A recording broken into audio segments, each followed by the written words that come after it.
মামা, সবাই তো ঠাকুর দেখতে গেল, আমাকে ঠাকুর দেখতে নিয়ে যাবে না মা? না শোনা, আমার তো শরীর ভালো না, আমার জ্বর এসেছে, আমি যেতে পারবো না। আমাদের জল ফুটিয়ে দিয়ে দিই, চলো, তাহলে তোমার জল কমে যাবে।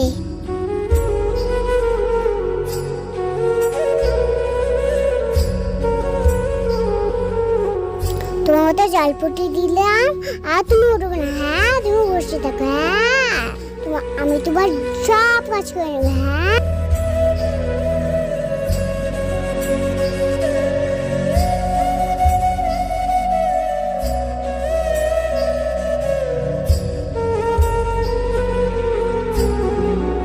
আর তোমার মাথার কাপড়টা শুকিয়েছে, তোমার তেল দিয়ে এসেছে, তোমার মাথায় তেল দিয়ে দিই।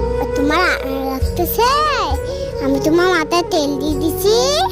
এবার যাই, তোমার সব কাজ করে নেবো আমি। হ্যাঁ মা, এবার থাকো তো, আমি গেলাম।